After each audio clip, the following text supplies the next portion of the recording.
Green revolution in India, जैसे मैंने बताया कि 1967 के टाइम पीरियड में ग्रीन रेवोल्यूशन यहाँ पे शुरू हुआ था। लेकिन इसकी शुरुआत कैसे, जैसे हमने स्टार्टिंग में मैंने आपको जब फर्स्ट स्लाइड दिखाई थी तो उसमें मैंने नॉर्मन बोरलॉग का एक कोटेशन बताया था, जिसमें उन्होंने तो मैक्सिको की सिचुएशन देखी, उसके बेसिस पर उन्होंने कहा कि कुछ ना कुछ तो हम इनके लिए कर सकते हैं।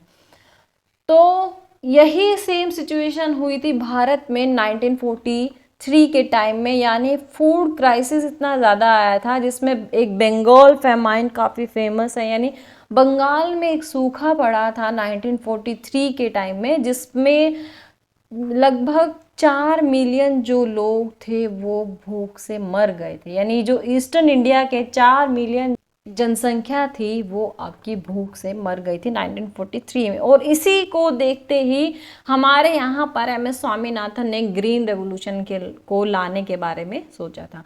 अब इंडियन एग्रीकल्चर जो है वो उसकी कुछ कैरेक्टरिस्टिक्स है। सबसे पहले जो इंडियन एग्रीकल्चर है वो ट्रेडिशनल से कहाँ किस सिस्टम में पहुंच रही थी, इंडस्ट्रियल सिस्टम में पहुंच रही थी। कैसे, जैसे हमने सारे जो अपने उपकरण थे जो हम पहले यूज करते हैं, जैसे आपने हल के बारे में सुना होगा, यानी पहले हल से खेती करते थे और ज़्यादातर जो किसान हैं उसके खेत की बुआई, जुताई, निराई, गुड़ाई और कटाई से लेके सारे काम हाथ से करते थे। लेकिन जब ग्रीन रेवोल्यूशन आया तो इसमें सारे काम किससे होने लग गए, आपके इंडस्ट्रियल जो इक्विपमेंट्स थे, यानी जो आपके बनाए गए थे इक्विपमेंट, जैसे ट्रैक्टर हो गया, इरिगेशन के लिए आपकी फैसिलिटीज़ हो गई, जैसे आपके जनरेटर्स आपके गाँव में आप देखते होंगे लगे हुए, तो ये सब क्या है अपनाने लगे। यानी इंडस्ट्रियलाइजेशन काफ़ी ज़्यादा हो गया। पेस्टिसाइड्स हमें चाहिए या फिर हमें फर्टिलाइजर्स चाहिए, तो वो भी सारा कहाँ पर बनने लग गया, आपका इंडस्ट्रीज़ में बनने लग गया।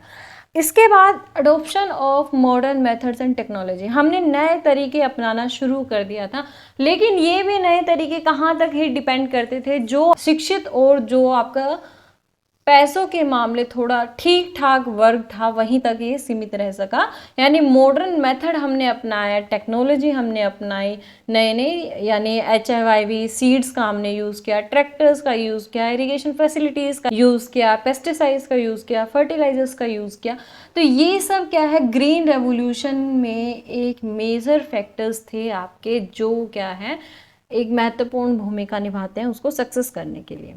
इसके बाद ग्रीन रेवोल्यूशन बेसिकली जो इंडिया में हुआ वो किसका रेवोल्यूशन कहलाता है, वीट रेवोल्यूशन कहलाता है, क्योंकि सबसे ज़्यादा जो प्रोडक्शन यहाँ पर हुई वो आपकी गेहूं उत्पादन में देखी गई। यानी जो गेहूं उत्पादन है 1967 से 2003 और 4 के बीच में जो इसका प्रोडक्शन था वो 3 टाइम्स जो है इंक्रीज हुआ था, जबकि जो अदर जो खाद्यान्न जो फसलें थी उनमें सिर्फ 2 गुना ही वृद्धि हो पाई थी।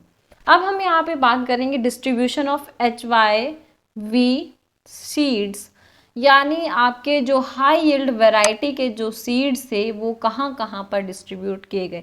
सबसे पहला जो मेन रीज़न था वो था आपका plain region of Sutlej and Ganga. ये आपकी यहाँ से सतलुज रिवर जा रही है और ये आपके गंगा रिवर जा रही है, तो इन दोनों के बीच का ये जो रीज़न है ये मेन रीज़न था आपका हाई यील्ड वैरायटी के सीड जहाँ पर डिस्ट्रीब्यूट किए गए थे, जिसमें आपका पंजाब आ जाता है, आपका हरियाणा आ जाता है, वेस्टर्न यूपी आ जाता है।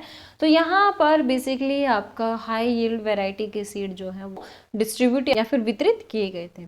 दूसरा जो रीज़न है वो है कावेरी डेल्टाई रीजन। तो ये आपकी कावेरी रिवर है और इस कावेरी रिवर के साथ ये आपका कावेरी का डेल्टा है और ये इसका डेल्टाई रीजन है, यानी आपका तमिलनाडु का जो क्षेत्र है यहाँ पर आपके हाई यील्ड वैरायटी के सीड जो है वो डिस्ट्रीब्यूट किए गए थे और यहाँ पर भी काफ़ी अच्छी प्रोग्रेस की थी आपकी ग्रीन रेवोल्यूशन के टाइम में, जो आपके वीट जो है, राइस जो है, इन सब फसलों के प्रोडक्शन में। अब हम बात करते हैं HYV क्या है। काफ़ी देर से हम बात कर रहे हैं हाई यील्ड वैरायटी सीड या फिर उच्च उत्पादक जो आपके बीज हैं उनके बारे में। तो सबसे पहले जो हाई यील्ड वैरायटी सीड्स हैं ये क्या है, इनके अंदर काफ़ी अच्छी क्षमता होती है इंसेक्ट्स और जो डिजीज़ होती हैं उनसे लड़ने की। इसके बाद क्या है, इनमें काफ़ी अच्छी कैपेसिटी होती है।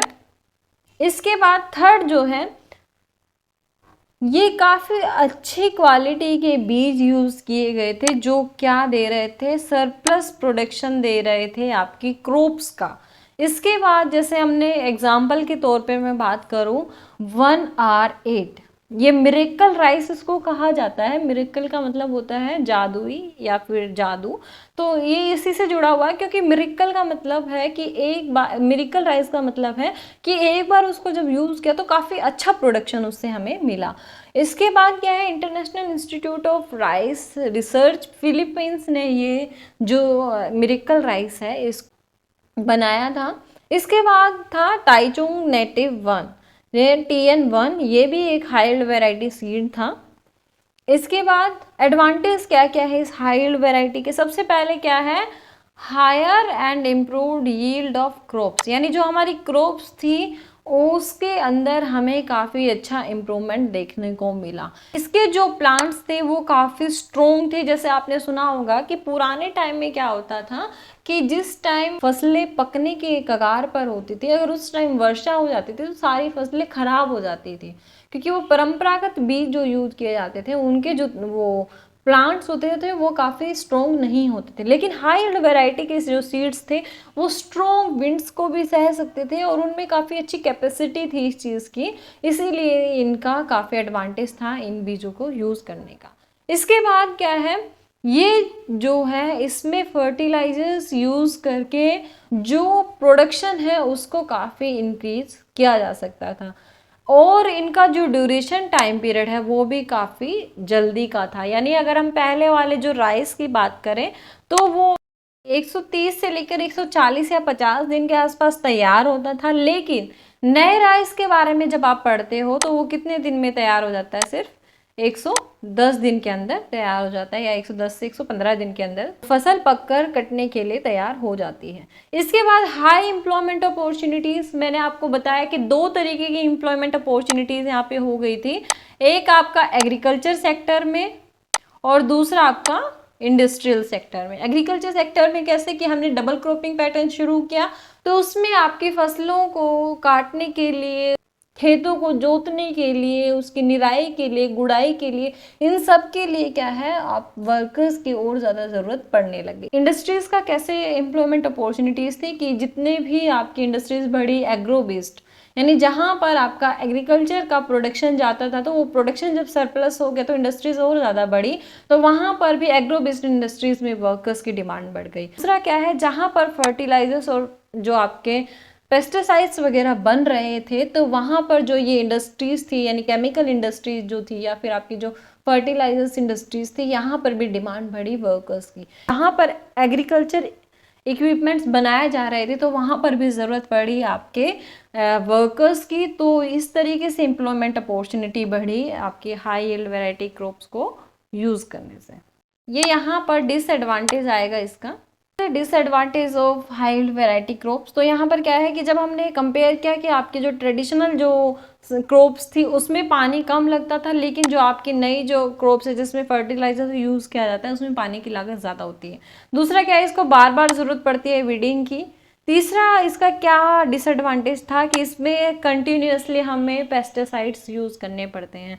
इसके बाद क्या है कि जब हम ट्रेडिशनल वैरायटी के जो सीड्स है उनको अगर कंपेयर करते हैं न्यू वैरायटी सीड्स के साथ, तो हम देखते हैं कि जो क्रॉप्स है उसमें जो डिजीज़ लगने की ज़्यादा जो दर है वो किसमें है, आपके जो आपके हाई यील्ड वैरायटी सीड्स है उनके अंदर है।